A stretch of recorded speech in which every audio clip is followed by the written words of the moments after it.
Jam wale mon bandiraɓe tedduɓe yeɓiyankoɓe Ayaw Pindi TV min calmini on ɗo mbawɗon wonde e dunde Baba Adama nde kala min bismi mon e kelle gaden e robinuji endeji alarba nogas e ɗiɗi lewru janvier 2024 bisimilla mon e kelle gadande robindo jandeji puɗortoɗen ko jandi guendire nde jandi le soleil ɓe garti koye répétitive des prix de denrées de première nécessité ɓe garti kamɓe jandi le soleil yiide volatilité qui déroute les ménages ɓe garti noon o saaha koye ɓesdugol to banggue wonande ɓen koyitno to banggue jaaru guura wonande ɓesguji ɗi haydni to banggue wonande cogguji wonande guura ka ɓe garti yiide hayso tawi laamu ngu to banggue wonande copareji ɗe waɗate nde ko yiyete ko to banggue ratiation fiscal ko abbi e temedde 7 milliards copareji men franc CFA ha joni de to banggue ɓesdugol ngol e ɗum ɓeydi e leydi ndiyata jayde rewmi quotidien ɓe garti ko yal haali Farba Ngom Aissata Tall Sall but la commission ad hoc kanko maître Aissata Tall Sall hanki on e wayno o gueddi on commission ad hoc caggal nde hollit wonande teskugol ngakkugol ɗeroji ɗi ganduɗa ko kayki tigui kollit Farba Ngom ko rewra to banggue wonande ɗen baɗe jayde l'exclusive ɓe garti ko e Cheikh Diba Kas l'équipe de Bosqui kanko Cheikh Diba ministre des finances et du budget ɓe kolliti wonande jayde l'exclusive yiide wonande o saaha noon waylo teskaɗo ɓe ganduɗa ko ɓen ɓe ganduɗa ko kayitigi gollottono e on mo ganduɗa wonno ministre des finances et du budget Cheikh o mo ganduɗa ko biyeteɗo Mouhamadou Moustapha Ba ɓe mbi noon teskugol toon to DGID directeur général mo directeur direction générale des impôts et des domaines hani toon to douane ne wayno e sanga batu jagorɗe ɗiɗi ɓennude to galle lamurgo to ɓen ne wayno ne wayno ittama e postoji mumen jayde l'exclusive arti hen ƴeewoyen jayde Walf Quotidien ɓe garti koye difficulté financière de l'état ɓe garti noon yiide la vente de l'avion présidentiel agité oɗo saaha noon to banggue tiidallaji teskaɗi e leydi ndi to banggue wonande caɗele faggudu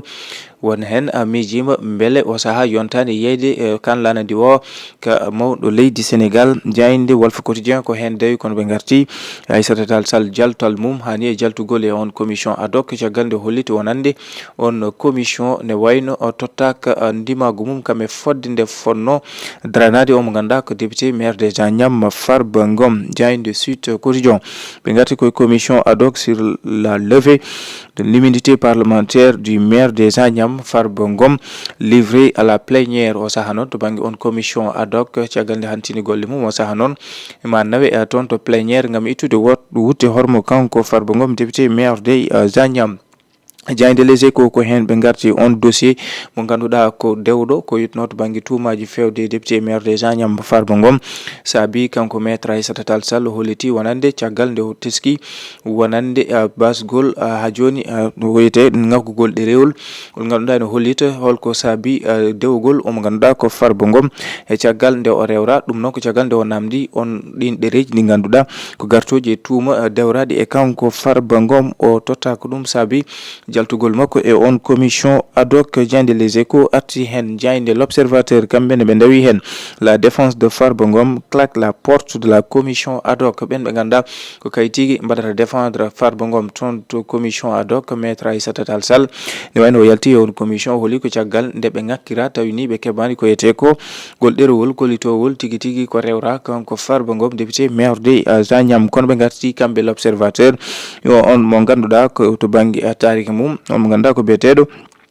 Tabaski Ngom ɓurɗo andirede e inde mum Madeline Ngom ɓe garti e jangde makko ha ɗon ɗo rewi to banggue wonande golle laamu ngu toon to BOS PSE plan Sénégal émergent projet ha noon e toon to wattindi toon to CRSE jayde l'observateur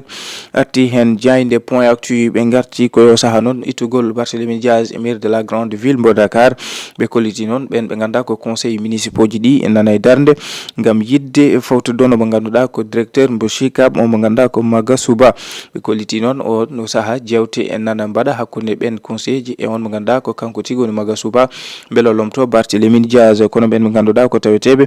e takaw Sénégal ɓe kolliti ɗum ɗo de hollitte tan ko laamu ngu ko kayitigi wadde molde e joguiɓe ñawoje leydi Sénégal beele tigui tottude maire de la grande ville mbo Dakar ɓen ɓe ganduɗa ko taweteɓe landa Pastef jayde tribune ɓe garti koye les députés veulent auditionner Farba Ngom sans dossier ɓen ɓe ganduɗa ko députéji taweteɓe commission ad hoc ne jiiɗi holkisade alhaali farba ngom ɗon ɗo ngala ɗereji ɗi ganduɗa ko hen mbawi tumnade saabi jaltal maître Aissata Tall Sall e on commission ad hoc ɓe garti hen kono tahaw Sénégal ɓe garti taweteɓe départ falde Dakar ɓe kolliti ɗum laaɓi ko complot wonande malde hakkude e laamu ngu kam e ɓen ɓe ganduɗa ko jogui ñawoje leydi ndi gam ittude Barthélémy Diaz e gardugol mairie de la grande ville mbo Dakar mairie mo Dakar ayde li quotidien ɓe garti koye kanko maître Aissata Tall Sall jaltal makko e on commission ad hoc arte yiide wonande que des hypothèses et des supputations kanko maître Aissata Tall Sall holiti wonande ko to banggue wonande on commission ad hoc ha joni daraki darde gam wawde andude tigui tigui holko saabi wonande ittogol kanko wuti hormo Barthélémy Diaz caggal nde o namdi gol ɗerewol kolitowol ko rewra kanko omo ganduɗa ko mo ganduɗa ko Farba Ngom député maire de Zadiam kono arti yiide wonande ɗum ɗo ko ɗum gueɗe ɗe ganduɗa ko dawrugol tan fawa e dow keeci kanko mo ganduɗa ko Farba Ngom ɓe kolliti wonande ne wayno ma gueɗe mum nawe toon to pléniére jayde le républicain ɓe garti ko le ministre du travail Abbas Fall e jillu mum toon to Arabie Saoudite ɓe kolliti noon kanko Abbas Fall o heeɓi toon ko abbi e ujunere beele sukaɓe daña fartange mbawa nadde golle no hannirta niyata gam hebde on emploi ɓe kolliti noon ɓen sukaɓe ɓe mbaɗa ko yiyete ko nebbiso entretien goto kala e gollalgal mum beele wawa tottede e ɗin ujunere emploi tawi ene wona kadi ɓamtare wonande ko yiyete ko dañde golle e ɓesguji leydi Sénégal jayde la dépêche ɓe garti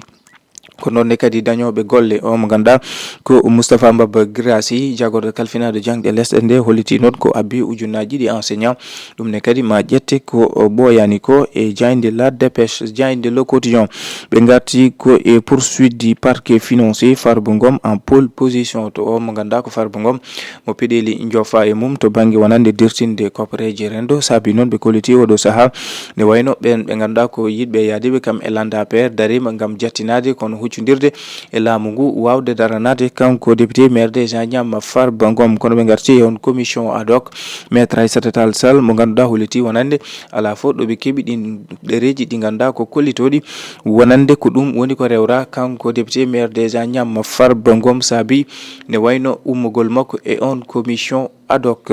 bandiraɓe tedduɓe yeɓoyankoɓe Ayaw Pindi TV ko ɗum woni komin doɓinnomo kelle gadande roɓindo jayde je subaka hande o min dokka on aadi alkamisa janggo so hawre welede Allah.